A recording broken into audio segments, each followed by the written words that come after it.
नमस्कार सर्वांना, पुन्हा एकदा स्वागत आहे तुमच्या आवडत्या यूट्यूब चॅनलमध्ये, ज्याचं नाव आहे लॅब्स इन्फो 7.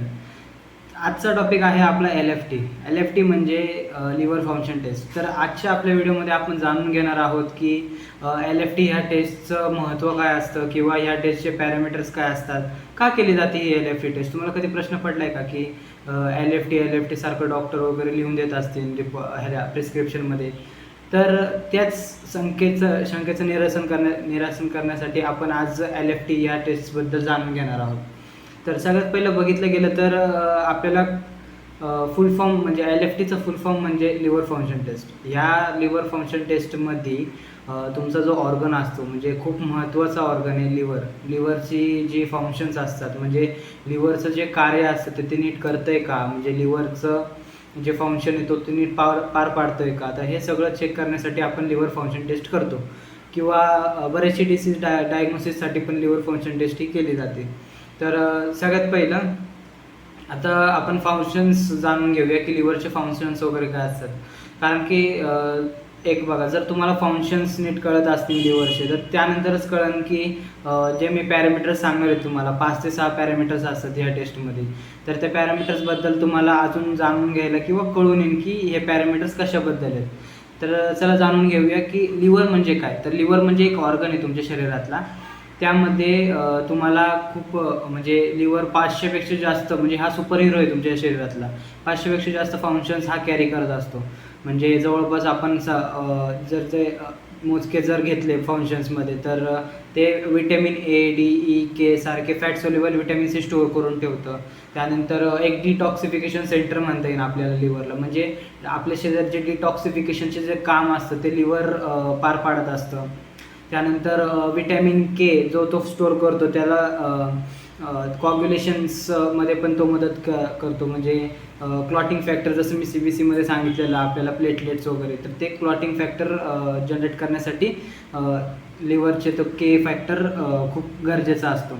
त्यानंतर एनर्जी वगैरे स्टोअर करून ठेवतो लिव्हर आपल्या शरीरामध्ये, ज्याला आपण ग्लायकोजन म्हणतो.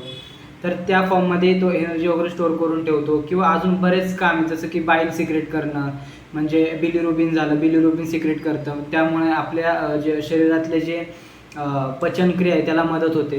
तर असे खूप सारे फंक्शन आहेत जे लिव्हर आपल्या शरीरामध्ये कॅरी करत असतं.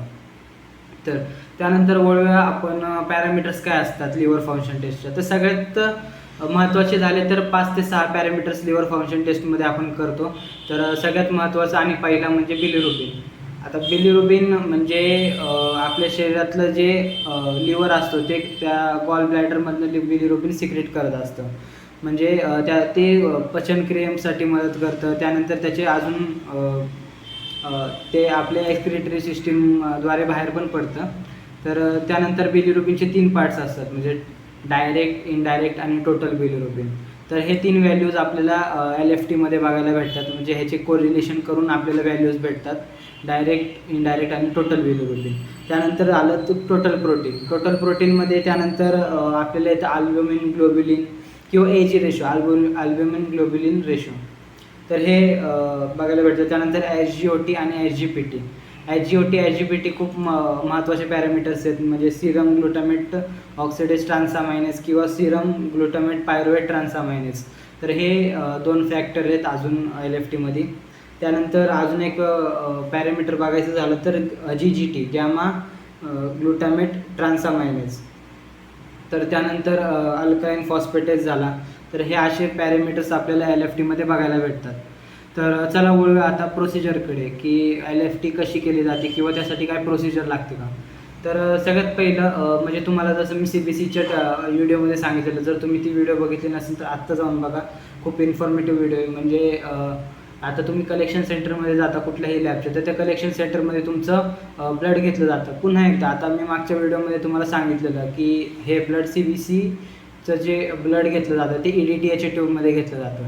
आता एल एफ टीसाठी तुम्हाला प्लेन ट्यूब किंवा सिरम सेपरेटरमध्ये, जेल सेपरेटरमध्ये ट्यूबमध्ये हे ब्लड घेतलं जातं. मग आता ह्या ट्यूबमध्ये असं वेगळं काय आहे, असे का वेगवेगळे ट्यूब आहेत. प्रत्येक वेगवेगळ्या टेस्टसाठी आपल्याकडे वेगवेगळे ट्यूब्स घेतले जातात.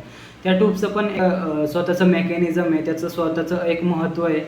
त्यामुळं ते ट्यूब्स त्या टेस्टसाठी घेऊन ठेवतात. जसं की मी CBCच्या व्हिडिओमध्ये सांगितलेलं की तुम्हाला EDTA घ्यावं लागतं, कारण की ते अँटीकॉगुलंट असतात त्याच्यात. आता जो आपण LFTच्या मध्ये प्लेन ट्यूब घेणार आहे त्याच्यात जेल सेपरेटर असतात. म्हणजे ती ट्यूब काय करते की त्या आपल्या ब्लडमधलं जे सिरम आहे ते सेपरेट करून देते आपल्याला. म्हणजे आपल्याला ह्या टेस्टसाठी सिरम रिक्वायर्ड आहे, त्यासाठी आपल्याला म्हणजे ती ट्यूब सिरम सेपरेट करून देते आणि ते सिरम टेक्निशियन्स वगैरे वापरतात आपली प्रोसिजर करण्यासाठी किंवा टेस्टची प्रोसिजर पुढे नेण्यासाठी. तर ह्या जेल सेपरेटरमध्ये तुमचं ब्लड घेतलं जाईल. ब्लड घेतल्यानंतर ॲज युजल ते 2 to 8 टेम्परेचरमध्ये लॅबपर्यंत पोचवलं जातं. कलेक्शन सेंटर एकीकडं असतं आणि लॅब्स एकीकडं असतात. काही वेळेस दोन्ही संघ पण असतात, पण जेव्हा ट्रान्सपोर्टेशन मध्ये येतात तेव्हा ट्रान्सपोर्टेशन खूप इम्पॉर्टंट असतं, कारण की योग्य टेम्परेचर मेंटेन केल्यानंतर तुमची जी व्हॅल्यू आहे ती योग्य देण्यासाठी मदतसुद्धा होते. जसं की आपल्याला रिक्वायर्ड टेम्परेचर ह्यासाठी आहे 2 to 8, म्हणजे 2 डिग्री सेल्सिअस टू 8 डिग्री सेल्सिअसमध्ये हे सॅम्पल ट्रान्सपोर्ट केलं जातं. त्यानंतर ट्रान्सपोर्ट केल्यानंतर तुमचे जे टेक्निशियन असतात म्हणजे लॅबोरेटरी टेक्निशियन ते काय करतात, ट्यूब घेतात, ॲक्सेशनमधनं ते ट्यूब रिसीव्ह होतात. रिसीव्ह झाल्यानंतर ते ट्यूब्स जे असतात ते सेंट्रीफ्यूजला टाकले जातात. सेंट्रीफ्यूजमध्ये का, कारण की आपल्याला जसं मी आधी सांगितलं की आपल्याला सिरम सेपरेटर आहे, तर सिरम लागणार आहे आपल्याला टेस्टसाठी. तर त्यासाठी ते सिरम वेगळं करण्यासाठी ते सेंट्रीफ्यूज केले जातात आणि त्यानंतर ते सॅम्पल्स मशीनला लावले जातात किंवा प्रोसिजर चालू केली जाते. तर या सगळ्याचे जे नॉर्मल रेंजेस असतात ते व्हॅरी केले जातात, म्हणजे male females gender wise differentiate असतात. तर प्रत्येकाचे नॉर्मल रेंज हे वेगवेगळे असतात. तर त्यानंतर जर आजचा व्हिडिओ तुम्हाला आवडला असेल, काहीतरी इन्फॉर्मेटिव्ह वाटला असेल, ह्या व्हिडिओमधनं काहीतरी नवीन शिकला असेल, तर ह्या व्हिडिओला लाईक करा, शेअर करा आणि सबस्क्राईब करा. आणि पुढचा व्हिडिओ कुठला बघायला आवडेल तुम्हाला, कुठल्या टेस्टबद्दल तुम्हाला जाणून घ्यायला आवडेल हे मला नक्की कमेंटमध्ये सांगा. तर भेटूया पुढच्या व्हिडिओमध्ये. थँक्यू.